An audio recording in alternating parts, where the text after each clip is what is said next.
Welcome to Yacht to Know. Today we're going to be removing a oar lock because this one has gotten broken off, and if you look at the one right down there, you'll see what's happened to it. Lift that up. So low heat with a heat gun. Yeah, my heat gun's a little mangled.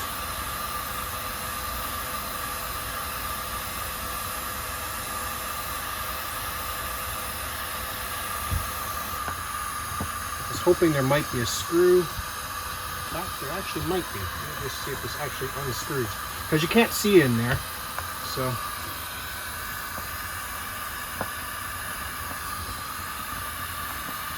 well, you know, there's actually a screw in there. Let's just keep unscrewing. Yes, what do you know? There's a Phillips screw under there.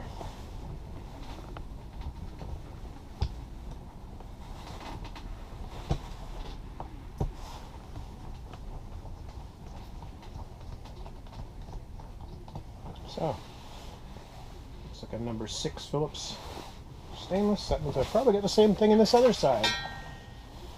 So again, I'm just going to heat it up so that it comes through the vinyl. And then that'll make it so I can pull this oar lock out, which is perfect because I really don't want to take this whole patch off if I don't have to. It's secure, it's not leaking. I've already marked it with some black magic marker before I tried to actually see if there was a screw in here that I could remove. I'm going to grab a Phillips screwdriver. Phillips screwdriver. Hey, what do you know? There's one on the other end too. Perfect. Makes things much easier.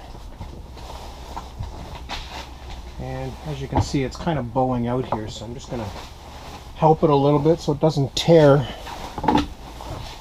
I'm going to heat this up. So just kind of work it around the head of the screw as I'm pulling it out.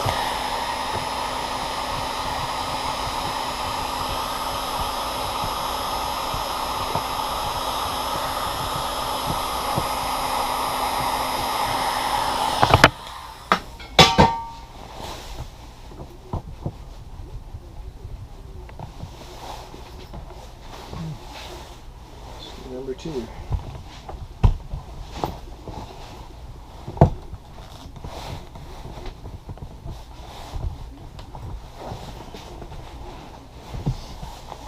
Keep heating this up a little bit so it expands. It does have some movement in the shaft.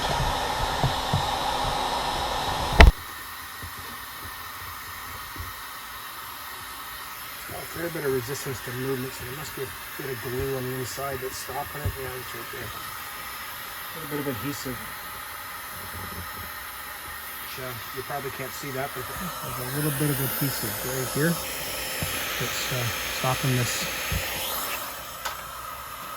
little shaft from coming out. So I'm just going to heat this up a little bit more.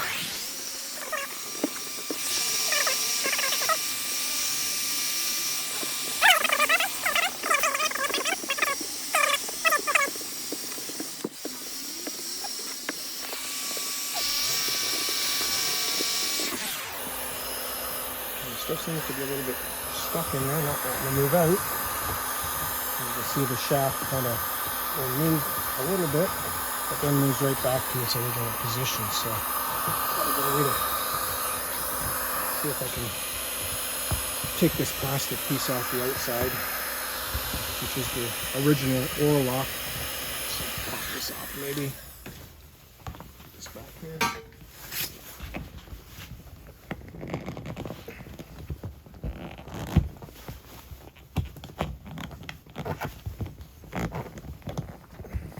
Okay, so take that piece off, which was the broken piece. So I just maybe work this by hand. There we go. Let me work the shaft by hand. And that's just a piece of PVC tube. Okay, perfect. So now this is still affixed, nice and tight. like it was original, and we haven't messed up the original one at all. The cap will go right back in again once we get it cleaned off, and I'll just put a little bit of PVC adhesive back on it so it holds back in place here. I'm gonna stick that back in so I don't lose it. Same thing with the screws. Keep the screws in the shaft, because when I get the new oarlock that I've ordered from Brig, I will take it apart, because I only want just the shaft piece. I don't want the whole entire, don't want to have to replace the whole entire thing. Of course, it goes in the snow, and of course it goes in the snow.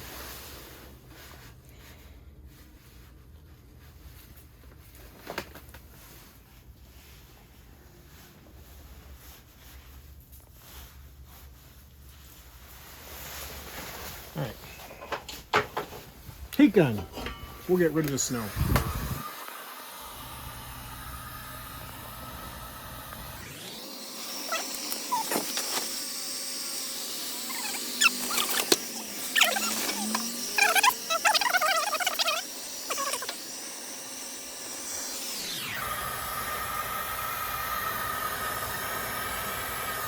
Okay, that's going to take too long to find. When all else fails with the little stuff, you get something a little bit bigger.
If I can refrain from dropping it a second time.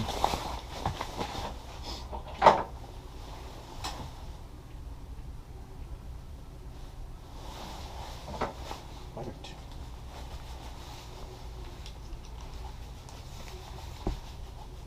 Okay, so we don't lose those. We'll keep them there.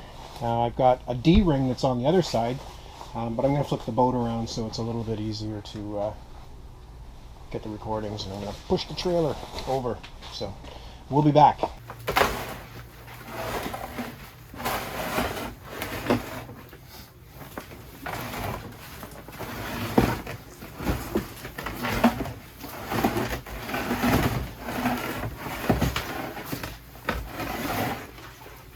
Oops, I'm making a mess. Oh, it won't freeze there anyways. So, yesterday or 2 days ago, which I neglected to videotape, I got the engine running, as this dinghy was new to me a week and a half ago. So it was a little bit deflated, but it had been sitting for 2 years from the previous owner, had never used it. It still had air in it. It was buried at the back of his garage. So I kind of assumed that he hadn't used it. He didn't put any air in it. He didn't even have a pump for it. I had to go and buy a new pump, which is fine. They're cheap enough. So with that, just gonna move this stuff out of the way here.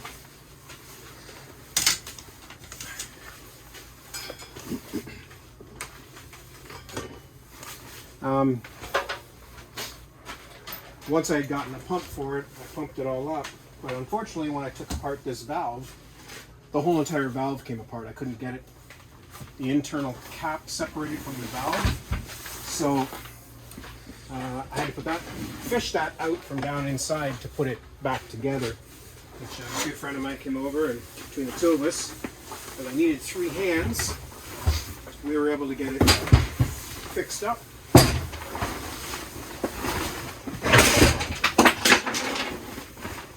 Between the 2 of us, we were able to get it fixed up, and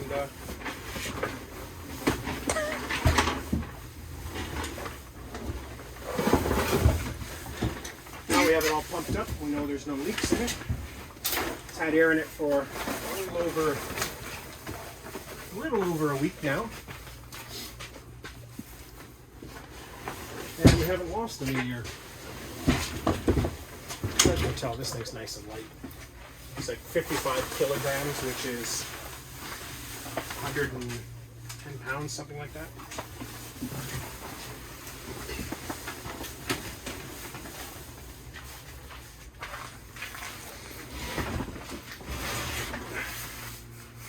Okay, so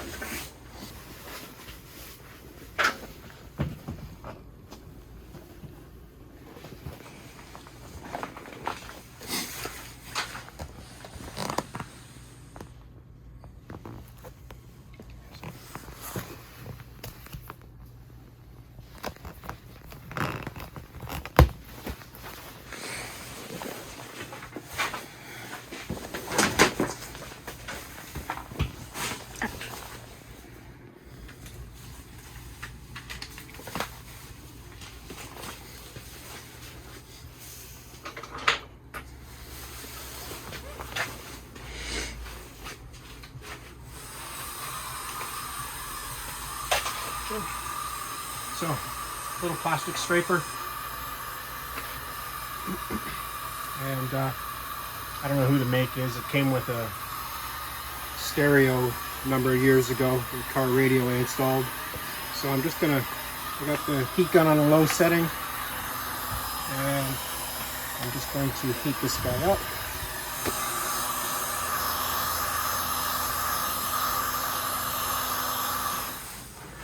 Before we go any further, I'm just going to mark that. Slightly warm now.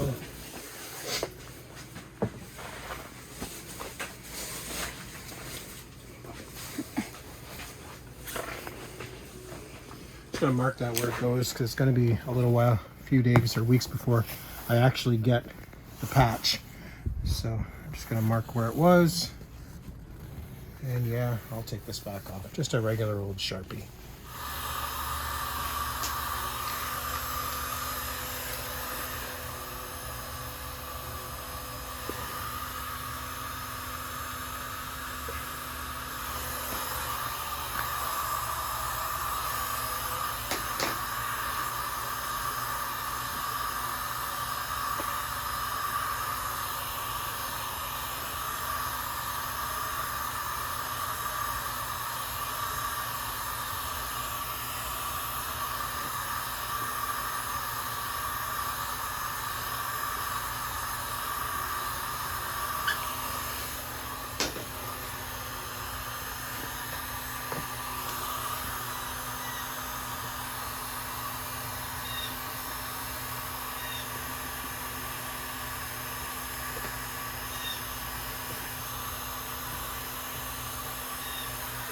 So I just started it under, and I'm just going to work my way real gentle. And get rid of the lead release.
Be a little bit more careful right here where this seam is. It joins these two pieces of material together. I want to direct the heat away from this seam and direct it on the actual patch, just so that I don't have any leaks start here. Perfect. So that's the first part.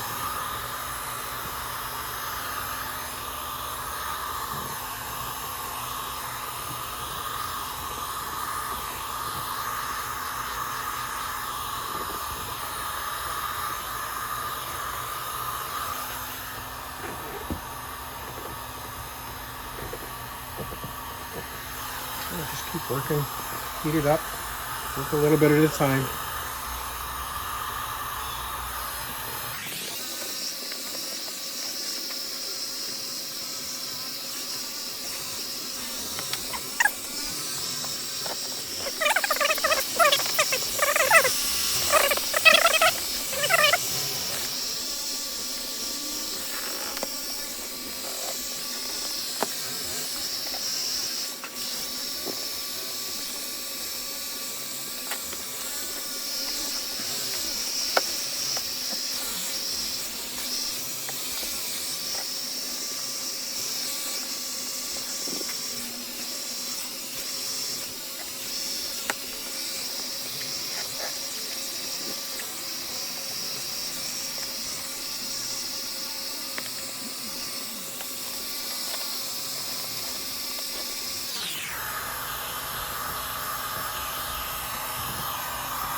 And the last piece. Now there's still some glue that's on the bottom, on the top side of the tube, but which would be the bottom side of the patch for the D-ring. But we'll clean that up once the patch arrives from Brig. Brig still has all of these components available, so I'll just show you how they layer this. So you've got your first layer, which is it's all PVC, and then they start to make the loop for the D-ring. Now obviously this is in pieces where they create the loop, and they would set the D-ring like this guy over here. So that D-ring would sit between these two layers. This would be one piece, not, they would cut it out of a piece of material that looks like this, fold it around the D-ring, which I don't have because it didn't come with the boat. First layer, and they'd adhere that together. Then they'd get the next layer, again, adhere that so it's triple layered over top of the D-ring. And then they have one bigger piece that goes directly over top where the D-ring would sit through it, and then they put that right on in place. So that's it for right now until the parts show up, and expecting the parts in, who knows, a couple of weeks. It's COVID time and shipping out of the States might be a little bit delayed. So that's it for today. Bye.